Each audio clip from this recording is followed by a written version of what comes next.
Waalaikumsalam warahmatullahi wabarakatuh, Bu Nur Khalifah. Bagaimana kabarnya hari ini? Alhamdulillah sangat baik. Alhamdulillah.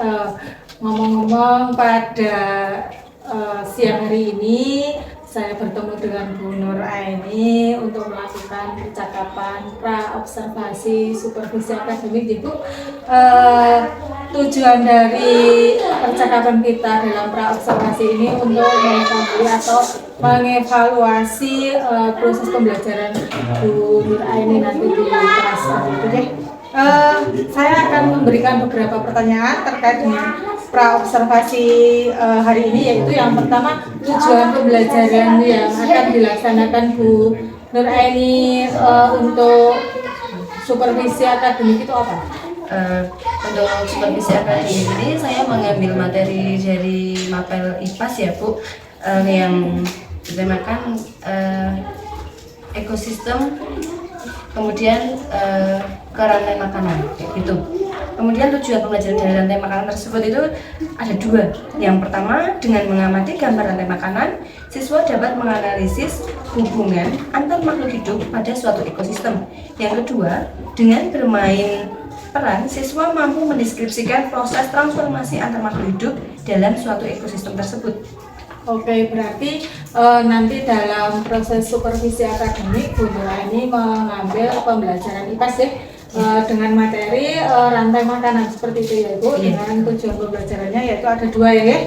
Yang pertama yaitu dengan mengamati gambar rantai makanan, siswa dapat menganalisis hubungan antar makhluk hidup pada suatu ekosistem. Dan yang kedua, dengan bermain peran, nanti siswa mampu mendeskripsikan proses transformasi antar makhluk hidup dalam suatu ekosistem seperti itu ya Bu ya.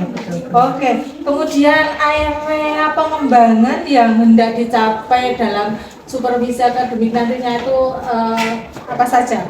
Kalau saya untuk area pengembangan yang saya mau capai seperti itu untuk anak-anak itu untuk kompetensi pedagogik. Nah, di kompetensi pedagogik tersebut saya memuat 3 hal. Yang pertama itu keaktifan siswa. Nah, keaktifan siswa tersebut supaya siswa itu berperan aktif dalam kelas, tidak terlalu pasif. Kemudian yang kedua ada metode pembelajaran bermain peran. Nah, ini supaya anak itu merasa dia itu menjadi salah satu dari ekosistem tersebut, kemudian membentuk dalam rantai makanan seperti itu.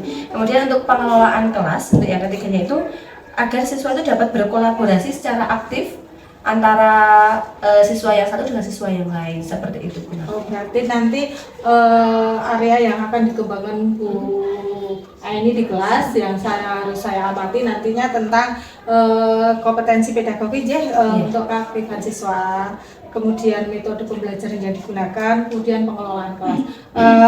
Strategi apa yang akan diterapkan nanti dalam proses supervisi akademik? Strategi yang saya ambil dari materi rantai makanan ini itu ada 4. Yang pertama, saya akan menggunakan metode PBL ya, berbasis masalah, kemudian akan menggunakan diskusi kelompok, tanya jawab, dan juga penugasan. Kemudian pembelajaran ini berdiferensiasi dengan KSE ya Bu. Kemudian saya akan mengelompokkan anak-anak tersebut berdasarkan dengan gaya belajar mereka seperti itu. Kemudian saya juga menggunakan media PowerPoint supaya anak-anak itu lebih mudah memahami dengan melihat, mendengar secara langsung. Kemudian untuk bermain peran tadi yang ada dalam pengembangan yang tidak saya sampai itu menggunakan media topik karakter yang di sini sudah ada.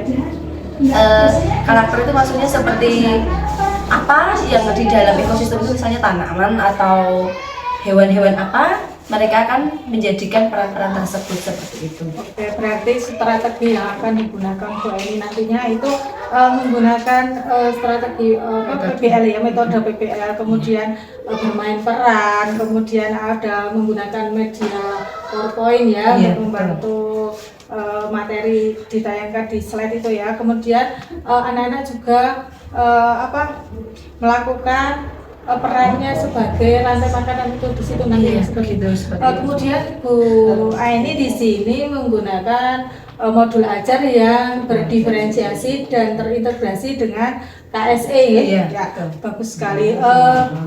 mencakup yang diferensiasi apa saja yang akan nanti Bu Nur Aini sampaikan? Konten. Oh iya, itu berdiferensiasi konten, berdiferensiasi proses, dan juga produk. Jadi saya akan mencakup 3 hal tersebut. Berarti 3 hal tersebut nanti akan Ibu laksanakan dalam proses pembelajaran seperti itu ya Bu. Kemudian rubrik penilaiannya yang akan dilaksanakan nantinya itu apa saja? Formatif mungkin? Oh iya, Apa? saya pertamanya akan menggunakan KPD mungkin? iya, awalnya itu saya akan memantik untuk pembelajaran itu dengan pretest dulu itu. Oke. Setelah pretest, kemudian saya akan melakukan LKPD. Itu ada 2 LKPD. Yang pertama itu yang menjawab secara langsung, kemudian yang kedua ada anak itu suruh menggunting jenggot emoticon dengan cara memilih tadi yang berdiferensiasi ya, saya kelompokkan menurut gaya belajar mereka. Jadi dalam kelompok tersebut mengambil ke depan dalam emoticon itu memotong 5 soal ya, 5 soal yang mereka pilih yang menurut mereka itu mereka mampu untuk mengerjakannya, seperti itu Ibu. Oke.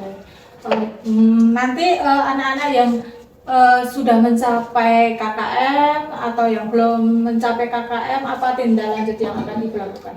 Kalau yang masih remedi ya Bu, ya belum mencapai nilai yang kami sepakati, itu kemungkinan akan saya berikan soal yang hampir sama atau yang masih dalam lingkup yang sama dalam soal sebelumnya. Sedangkan di pengayaan itu nanti akan saya lebih kuatkan lagi untuk materinya. Oke, terima kasih sekali Bu Nur Aini sudah menyampaikan secara runtut ya apa yang Ibu ambil dari kegiatan pra observasi ini, pembelajaran apa yang dapat Ibu ambil untuk pelaksanaan di kelas nanti. Dalam kegiatan pra observasi kelas ini saya jadi merasa lebih mudah untuk merancang pembelajaran yang akan saya lakukan di kelas, seperti itu. Oke, kemudian kira-kira Bu Aini akan melaksanakan kegiatan supervisi akademik mau hari apa, jam keberapa? Saya ini berencana akan saya lakukan 5 Oktober 2000, ya. Pada hari Kamis 5 Oktober 2020. Oke. Ada jam pembelajaran, jam pertama, jam kedua. Oke, jam pertama, jam kedua, tanggal 5 Oktober ya Bu. Iya. Nah, semoga nanti pelaksanaan supervisi akademik yang akan Ibu laksanakan, saya akan mengamati bersama Ibu Kepala Sekolah ya. Semoga diberikan kemudahan, kelancaran, dapat berjalan dengan sukses. Mungkin itu yang dapat saya sampaikan ya dalam proses pra observasi hari ini. Kalau ada banyak kekurangan, kesalahan kata yang saya sampaikan kepada Bu Nur Aini, saya mohon maaf yang sebesar-besarnya. Cukup sekian. Wabillahi taufiq wal hidayah. Wassalamualaikum warahmatullahi wabarakatuh. Waalaikumsalam warahmatullahi wabarakatuh. Assalamualaikum warahmatullahi wabarakatuh.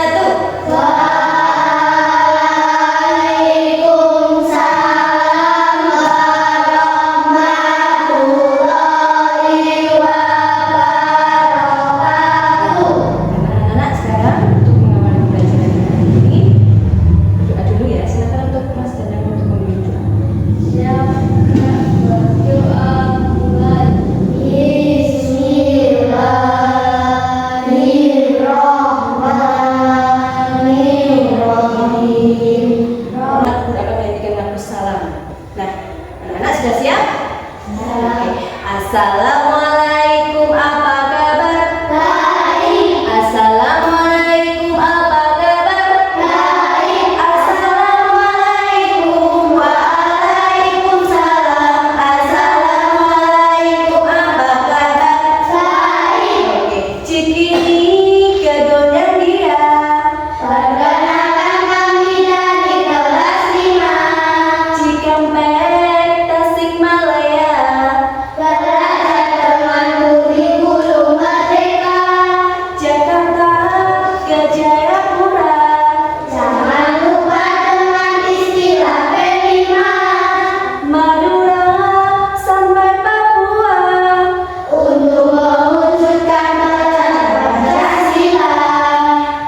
belajar. Oke, sekarang Bu Guru minta kalian tarik nafas yang panjang, hembuskan pelan-pelan. Sudah lebih. Nah, untuk kegiatan kali ini ada pembukaan, bisa berdialog tentang ekosistem.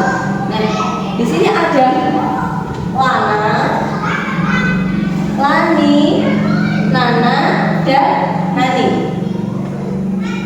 Katanya hutan-hutan di Indonesia memiliki aneka flora dan fauna. Kemudian Nana menjawab, lalu bagaimana cara menggambarkan rantai makanannya ya? Kemudian dijawab pula, wah berarti dalam suatu hutan banyak sekali hewan dan tumbuhan yang tinggal bersama. Kalau begitu sumber makanannya banyak ya. Benar, di gambar ini saja macan dapat bisa memangsa tupai, tapir, kelinci, dan kijang. Nah, ini untuk pembukaan kita. Kira-kira setelah melihat gambar dan percakapan ini, apa yang kalian ketahui tentang ekosistem setelah tahu ada percakapan ini? Silahkan, apa itu ekosistem?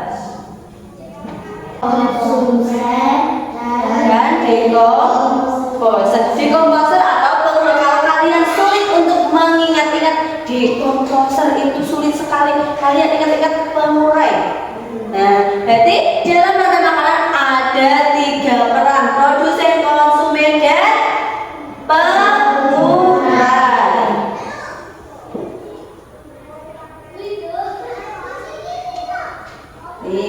Nah, kita akan melihat di sini ada ulat, ada tumbuhan, ada tikus, kemudian ada apa itu? Serigala. Nah, kita akan melihat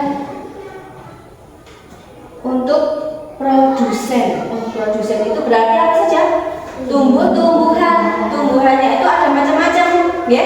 Tidak hanya satu macam ya. Ini hanya contoh ya, hanya satu contoh gambar. Tapi produsen itu ada macam-macam tumbuhan. Seperti apa? Padi, jagung, buah-buahan, terus sayur, rumput, dan lain sebagainya. Kemudian yang sebagai konsumennya siapa? Ulat. Kalau itu ada tanaman, itu apa ya? Oh, misalnya pohon cabai. Pohon cabai dimakan oleh ulat. Ulat itu sebagai konsumen yang tidak bisa hidup sendiri, harus bergantung pada siapa? Produsen. Nah, kalau produsen itu apa ya? Iya, kalau pengertian produsen ada yang tahu? Produsen itu dapat memanfaatkan cahaya matahari untuk menghasilkan makanannya. Jadi produsen itu tidak membutuhkan hewan lain, kecuali apa? Sinar matahari untuk proses apa? Penumbuhan atau fotosintesis. Kemudian lanjut ke, bayangkan kalian itu menjadi belalang, menjadi elang, ular, bakteri, katak, dan juga tumbuhan. Nah, nanti kalian akan mempraktekkan kira-kira rantai makanannya akan terjadi seperti apa. Coba sekarang yang pertama. Oke, yang pertama siapa? Tumbuhan. Boleh maju ke depan tumbuhan. Kemudian dalam rantai makanan tumbuhan mendapatkan sinar matahari untuk hidup.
emoticon ini. Nah, di sini ada banyak soal yang mengenai rantai makanan. Nah, caranya kalian cukup pilih 5 soal yang menurut kalian itu paham, kalian bisa menjawabnya, ya. Kemudian setelah kalian memotong salah satu, motongnya dari satu, potong satu, kemudian ditempel. Kemudian yang satu tinggal menjawab, yang satu ambil lagi memotong, kemudian ditempel pada lembar kerja yang sudah Bu Guru persiapkan ini, ya. Yang lain pilih dulu, Mas Putri boleh pilih dulu. Emoticon selanjutnya.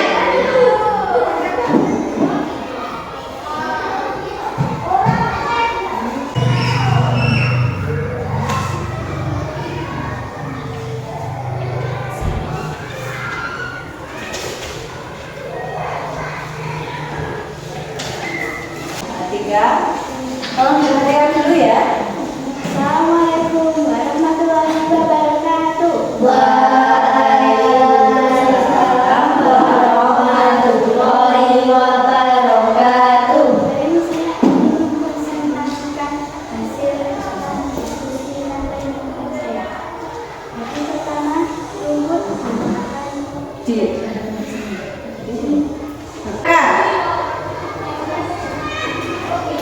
Boleh akan? Iya, boleh.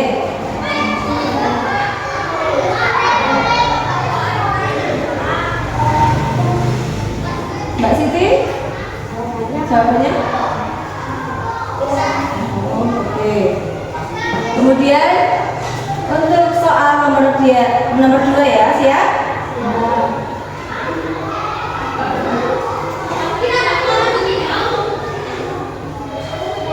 Next nomor 3 dulu. Apakah penguin mangsa beruang kutub? Benar, yaitu sebagai untuk menjaga kestabilan ekosistem makhluk hidup, kemudian untuk mencegah terjadinya kepunahan suatu hewan. Apabila tanaman atau tumbuhan itu di hutan kering, kira-kira konsumen yang ada di hutan bagaimana? Akan kelaparan. Setelah kelaparan maka akan mati, menjadi apa? Punah. Pemerangsanya menjadi punah. Nah, manfaatnya kita belajar tentang rantai makanan itu apa ya? Iya, untuk mengetahui ekosistem makhluk hidup, betul. Selanjutnya ada yang lain? Untuk mengetahui rantai makanan yang terjadi antara makhluk hidup. Baik, untuk bisa Guru mau mendengar kesimpulan dari pembelajaran rantai makanan ini dari satu siswa yang mau mewakili kelas 5 kali ini. Silakan, apa itu rantai makanan dalam ekosistem?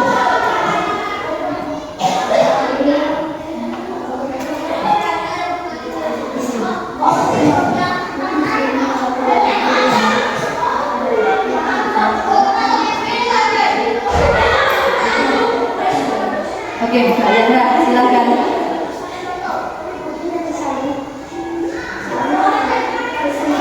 Memberikan kesimpulan tentang pembelajaran rantai makanan. Rantai makanan itu apa sih?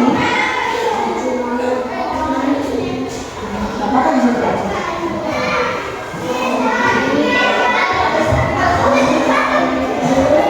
Ya.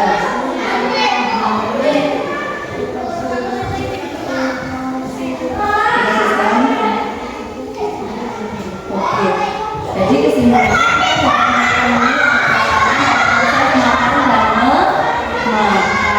Baik.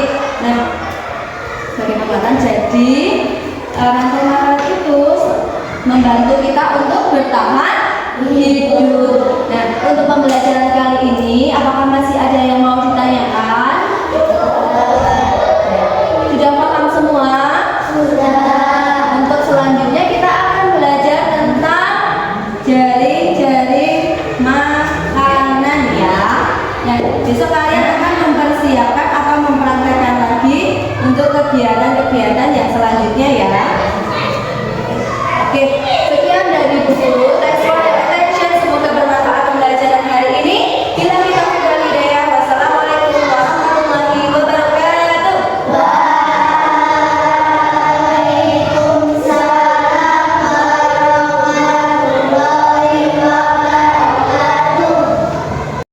Assalamualaikum Bu Aini, bagaimana kabarnya hari ini? Waalaikumsalam. Alhamdulillah kabar hari ini saya baik. Alhamdulillah ya Bu, kabarnya baik.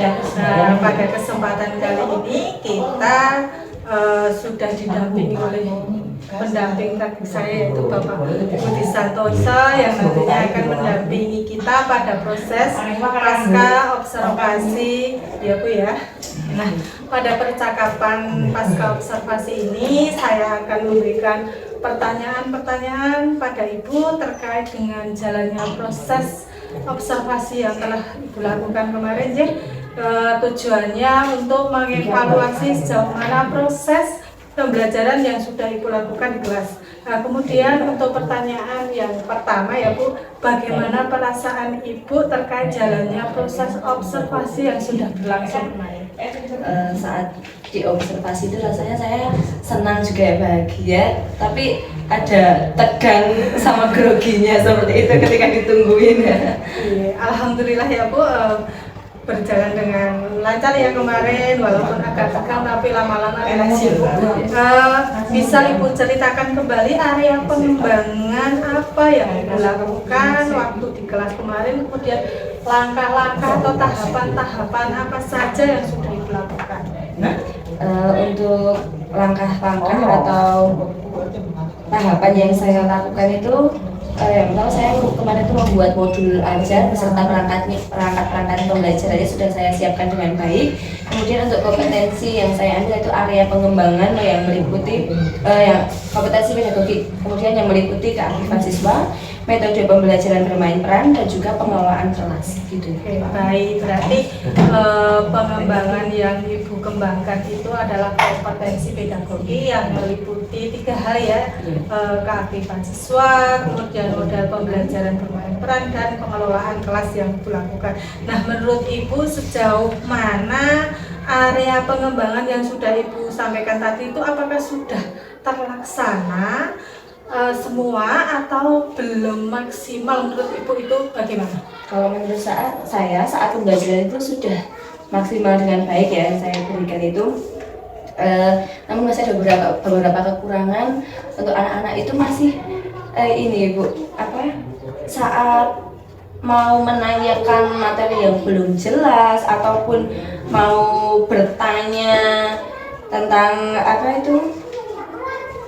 pertanyaan atau apa yang belum jelas itu mereka masih ragu-ragu atau ketakutan seperti itu, kurang percaya dirinya itu ada seperti itu. Berarti anak-anak itu masih kurang percaya diri walaupun anak itu bisa menjawab pertanyaan tapi dia ragu-ragu seperti ragu, takut salah seperti itu.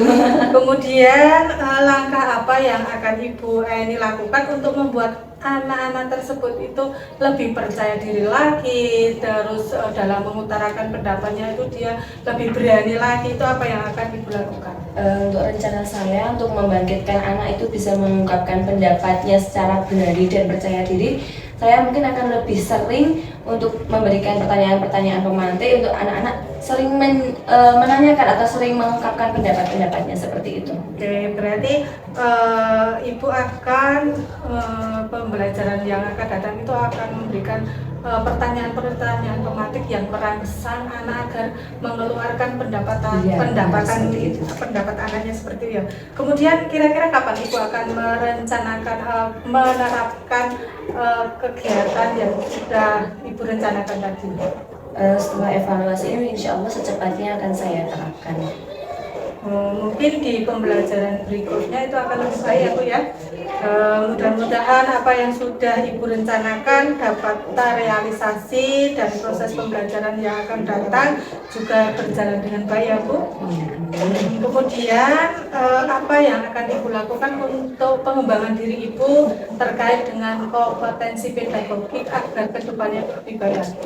untuk pengembangan kompetensi akademik saya, untuk pengembangan diri saya akan lebih banyak lagi mengikuti webinar-webinar pendidikan dari online maupun offline. Kalau online-nya itu saya sering ikuti beberapa grup di Telegram, itu ada beberapa yang sering mengadakan webinar-webinar pendidikan. Kemudian untuk ada lagi juga dari pemerintah ya, aplikasi PMM itu. Kemudian untuk yang offline-nya saya mengikuti komunitas belajar di sekolah dan juga KKD di gugus seperti itu. Baik, bagus sekali apa yang Ibu rencanakan untuk kedepannya ya, menindaklanjuti Ibu agar kompetensi Ibu kedepannya lebih baik lagi dengan mengikuti kegiatan-kegiatan atau webinar-webinar secara online maupun offline ya Bu. Terima kasih atas jawaban-jawaban yang sudah Ibu sampaikan. Mohon maaf mengganggu waktunya Ibu ya. Sekarang saya kembalikan ke Bapak Budi Santoso untuk memberikan umpan balik. Terima kasih Bu Nur Khalifah dan Bu Nuraini yang telah memberikan kepada saya. Terima kasih sekali Ibu telah melaksanakan observasi secara individu ke Bu Nuraini sebelum masuk kelas dan observasi di kelas, kemudian melaksanakan pasca observasi itu tadi sudah sangat tenang sekali bahwa permasalahan yang sudah dihadapi oleh Bu Nuraini ini sudah ditemukan sendiri oleh Bu Nuraini. Ibu juga sangat mengalir sesuai dengan apa yang disampaikan Bu Nuraini, dan Bu Nuraini begitu terbuka dengan permasalahannya dan menemukan cara-caranya menyelesaikan masalah yang sudah dilakukan. Tindakan apa yang sudah dilakukan dan pengembangan diri yang akan dilakukan agar ke depan pembelajarannya lebih baik lagi. Terima kasih Bu Nur Khalifah, Bu Nuraini. Sami-sami Pak, saya juga mengucapkan banyak terima kasih kepada Bapak Budi Santoso yang selalu mendampingi saya. Terima kasih Bu Nuraini yang selalu menjadi partner saya.